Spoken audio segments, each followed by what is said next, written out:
নমস্কাৰ। আজিৰ এই ভিডিঅ'টিত মই উচ্চতৰ মাধ্যমিক দ্বিতীয় বৰ্ষৰ ঐচ্ছিক অসমীয়া পাঠ্যপুথিৰ অন্তৰ্গত বৰ্ষা বৰ্ণন কবিতাটোৰ প্ৰশ্নাৱলীসমূহৰ উত্তৰ আলোচনা কৰিম।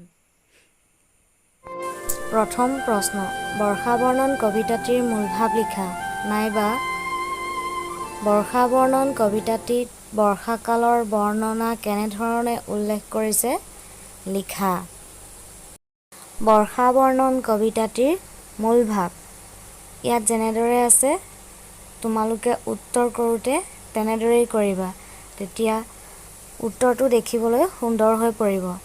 বৰ্ষা বৰ্ণন কবিতাংশ মহাপুৰুষ শংকৰদেৱৰ বিৰচিত দশম স্কন্ধৰ ভাগৱতৰ পৰা অনা হৈছে। বৰ্ষা ঋতুৰ এই মনোমোহা ৰূপ শুকমণিয়ে পৰীক্ষিত ৰজাৰ আগত বৰ্ণনা কৰি কৈছে যে বৰ্ষাকালত সূৰ্যৰশ্মি বিচিত্ৰ ৰূপত প্ৰকাশিত হৈ আকাশখন পোহৰাই তোলে। বিজুলী ঢেৰেকনিৰ শব্দই চকু কাণ তাল মাৰি ধৰাৰ লগতে চন্দ্ৰ সূৰ্য নক্ষত্ৰৰাজি আকাশত হেৰাই যায়। যেনেদৰে জীৱ আত্মা শৰীৰতে ছন্ন হৈ যায়। বছৰৰ ৮ মাহ সূৰ্যৰ তাপে ধৰা বুকুৰ ৰস জীৱ কাঢ়ি লৈ যায়। আকৌ বাৰিষা কালত সেইবোৰ এৰি দি খাল বাম জান-জুৰি পানীৰে উপচাই তোলে। যিদৰে মহা মহন্ত যোগীসকলে দুখীয়াক দান কৰে। সকলোবোৰ বস্তুৱেই বাৰিষাৰ জীপাল পৰশত ঠন ধৰি উঠে।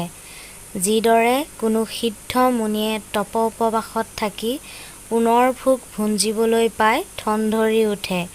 সৰু সৰু নদ-নদীবোৰেও বিপথে পৰিচালিত হৈ বাট-পথ দুৰ্গম কৰি তোলে। বাৰিষা কালত সমগ্ৰ ধৰাখনেই মোহনীয় হৈ পৰাৰ লগতেই গছ-গছনি লতা ফল-ফুলে ধৰণীখন জাতিষ্কাৰ কৰি তোলে। বৰ্ষাৰ ভয়ংকৰ উত্তাল বতাহ আৰু বাৰিধাৰাই পৰ্বতক তলাব নোৱাৰাৰ দৰেই যিসকল সম্পূৰ্ণৰূপে শ্ৰীকৃষ্ণত অনুৰক্ত ব্যক্তি, তেওঁলোককো জাগতিক দুখ-ক্লেশে তলাব নোৱাৰে। বাৰিষাৰ শ্ৰী-সমৃদ্ধিক চাই পশু-পক্ষী গছ-গছনি আদিবোৰে আনন্দত আত্মহাৰা হৈ পৰে। গোপ-গোপীগণেও পৰ্বত নিজৰাৰ বৈ অহা পানীৰ কুলুকুলু ধ্বনি কাণ পাতি শুনে।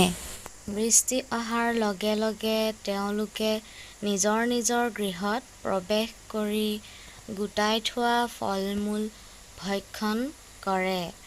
তাৰ পিছত সকলো গোপ-গোপীসকল লগ হৈ একেলগে নৃত্য কৰি পানীৰ কাষৰ পবিত্ৰ শিলাখণ্ডত বহি আনন্দ মনেৰে দধি-ভাত খায়।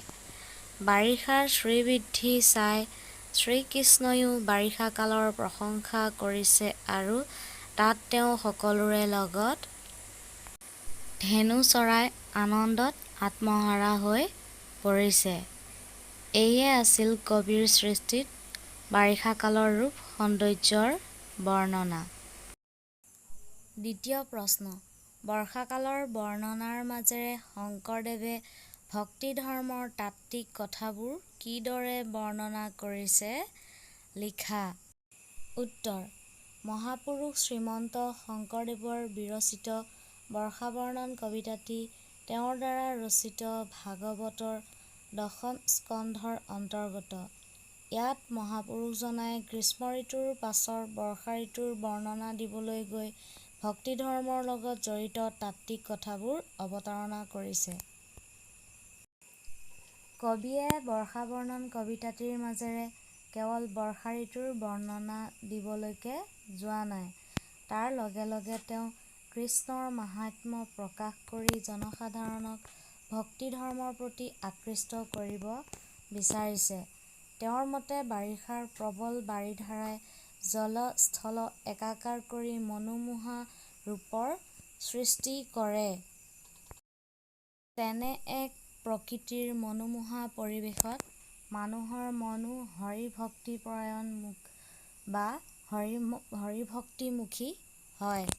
যিজনৰ মন ভৈল কৃষ্ণত প্ৰৱেশ, তাক যেন লংঘিবে নপাৰে দুখ ক্লেশ।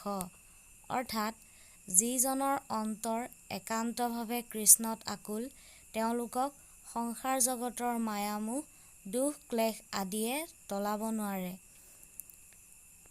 ওখ পৰ্বতে প্ৰবল বাৰিধাৰাৰ আঘাত যিদৰে নিৰ্বিকাৰে সহ্য কৰিব পাৰে, ঠিক সেইদৰে যিসকল লোক হৰিভক্তিপৰায়ণ, তেওঁলোকেও জগতৰ দুখ ক্লেশ আদি নিৰ্বিকাৰে সহ্য কৰি থাকিব পাৰে। মহাপুৰুষ শংকৰদেৱে হৰিভক্তিবান লোকৰ বৰ্ণনা দিয়াৰ লগতে আকৌ হৰিভক্তিবিমুখ লোকসকলৰো বৰ্ণনা দিবলৈ এৰা নাই। বাৰিষা কালত আকাশ মেঘাচ্ছন্ন হৈ থকাৰ ফলত আকাশৰ গ্ৰহ নক্ষত্ৰ, চন্দ্ৰ সূৰ্য তৰা আদিৰ জ্যোতি নিষ্প্ৰভ হৈ যায়।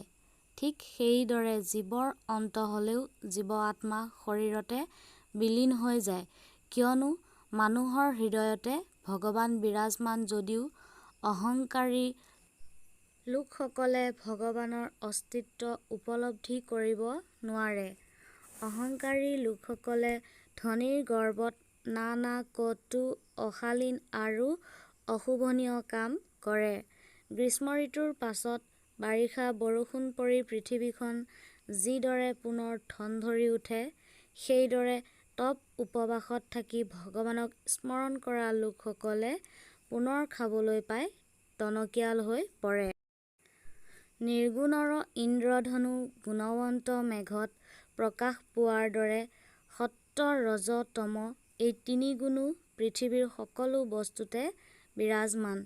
এই গুণাত্মক পৃথিৱীতেই যে নিৰ্গুণ পৰম ব্ৰহ্ম বিৰাজমান, কবিয়ে কবিতাটোৰ জৰিয়তে তাকে ব্যক্ত কৰিছে।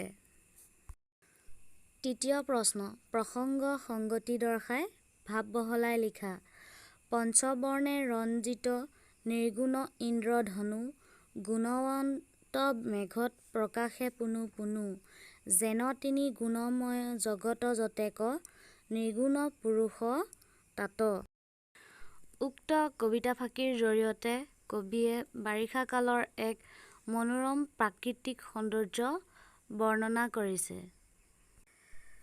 কবিতাটিত কবিয়ে গ্ৰীষ্ম ঋতুৰ পিছত সমাগত বৰ্ষা ঋতুৰ এটি স্বাভাৱিক আৰু মনোমোহা ৰূপ দাঙি ধৰিছে। বাৰিষাৰ আকাশত পঞ্চবৰ্ণে ৰঞ্জিত হৈ ৰামধেনু প্ৰস্ফুটিত হয়। যদিও এই ৰামধেনু গুণহীন, তথাপি গুণৱন্ত মেঘতে ই প্ৰতিফলিত হৈ উঠে। বাৰিষা কালত প্ৰচুৰ বৰষুণ অহাৰ আগতে মেঘে বৰকৈ গৰ্জিবলৈ ধৰে। ইয়াৰ ফলত ঢেৰেকনি আৰু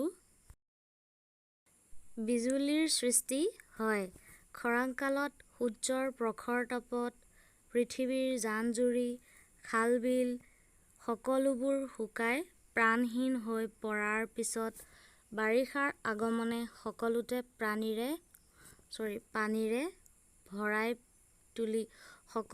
পানীৰে ভৰাই তুলি পৃথিৱীক ৰসাল কৰি তোলে।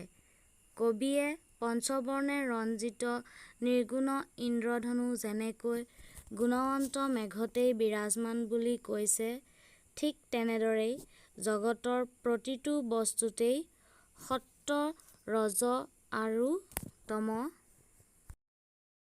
এই তিনিও গুণ বিৰাজমান। এই তিনিও গুণেৰে ৰঞ্জিত হৈ থকা প্ৰতিটো বস্তুৰ মাজতে নিৰ্গুণ পৰম ব্ৰহ্মৰ অস্তিত্ব অনুভৱ কৰিব পাৰি।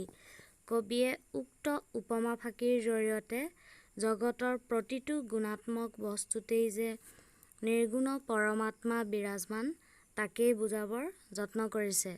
তোমালোকক যদি উপমাৰ বিষয়ে বুজাই লিখিবলৈ কয়, তেন্তে হ'লে তোমালোকে এইটোও কৰিব পাৰা। প্ৰশ্ন খ। যেন যিটো চৈতন্য প্ৰকাশে অহংকাৰ, সেহি অহংকাৰে থাকে যৌতি জীৱাত্মাৰ। উত্তৰ। উপৰোক্ত কবিতাফাঁকি আমাৰ পাঠ্যপুথি অসমীয়া উচ্চতৰ সাহিত্য সংকলনত সন্নিৱিষ্ট নৱবৈষ্ণৱ ধৰ্মৰ প্ৰৱৰ্তক মহাপুৰুষ শংকৰদেৱৰ বিৰচিত ভাগৱতৰ দশম স্কন্ধৰ অন্তৰ্গত বৰ্ষা বৰ্ণন নামৰ কাব্যাংশৰ পৰা তুলি দিয়া হৈছে। উক্ত কবিতা ফাঁকিৰ জৰিয়তে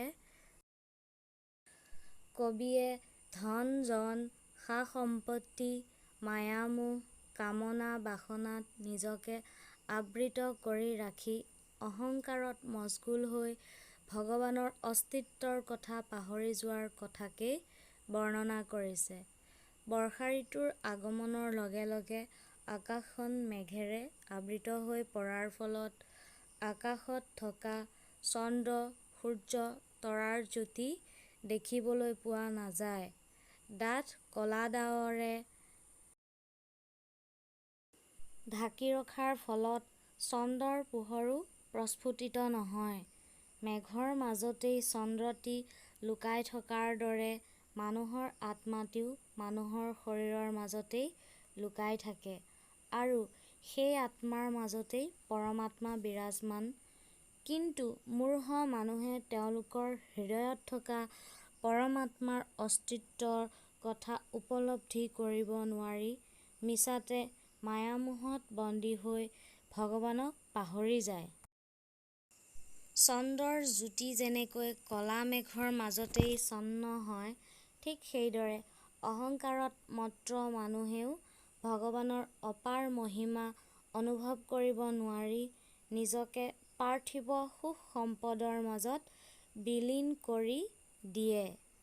প্ৰশ্ন গ আঠমাহে নীলে ৰশ্মি পৃথিৱীৰ সত্ত দুনাই সূৰ্যে এৰি দেন্ত বাৰিষা কালত। এই প্ৰশ্নটোৰ উত্তৰত মই উদ্ধৃতিখিনি লিখা নাই। তোমালোকে আগৰ টোকাৰ পৰা উদ্ধৃতিখিনি লিখি ল'বা। উক্ত কবিতা ফাঁকিৰ জৰিয়তে মহাপুৰুষজনাই বাৰিষা কালৰ এক অপৰূপ মনোমোহা প্ৰাকৃতিক সৌন্দৰ্য বৰ্ণনা কৰিছে। গ্ৰীষ্ম ঋতু লাহে লাহে আঁতৰি গৈ বৰ্ষাকালৰ সূৰ্যৰ ৰশ্মি বিচিত্ৰ ৰূপত প্ৰকাশিত হয়। খৰ তীক্ষ্ণ বায়ুৰ ফলত কাৰো মাত বোল শুনা নাযায়। আকাশখনিক মেঘে আবৃত কৰি ৰখাৰ লগতে ঘনাই দিয়া বিজুলীৰ চমকে চকুত চমক লগাই তোলে। চন্দ্ৰ সূৰ্য তৰাগণৰো জ্যোতি সুপ্ত হৈ থাকে। যিদৰে জীৱৰ আত্মা তেওঁলোকৰ শৰীৰতে লুকাই থাকে, এইদৰেই বাৰিষা কালৰ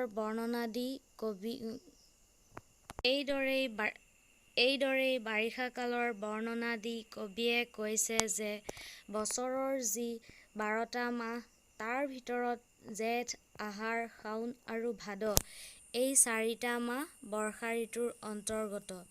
তাৰ বাহিৰে বাকী যি 8 মাহ সেই 8 মাহত পৃথিৱীৰ যি সত্তা অৰ্থাৎ পৃথিৱীৰ যি ৰস-জীৱ সূৰ্যৰ ৰশ্মিয়ে কাঢ়ি নিয়ে আৰু বাৰিষা কালত পুনৰ বৰষুণ দি সেইবোৰক এৰি দিয়ে। তাৰ ফলত শুকাই থকা পৃথিৱীৰ সকলোবোৰ বস্তুৱেই পুনৰ সজীৱ বা জীপাল হৈ উঠে। উত্তৰবোৰ টাইপ কৰোঁতে কিছুমান শব্দ ভুল হৈ গৈছে। তোমালোকে সেইবোৰ বহীত শুধৰাই ল'বা আৰু এনেধৰণৰ ভিডিঅ'সমূহৰ ন'টিফিকেশ্যন পাই থাকিবৰ বাবে চেনেলটো ছাবস্ক্ৰাইব কৰিবা। লগতে লাইক, কমেণ্ট আৰু শ্বেয়াৰ কৰাৰ উপৰিও কাষত থকা বেল আইকনটো ক্লিক কৰিবলৈ নাপাহৰিবা। Thanks for ৱাটছিং।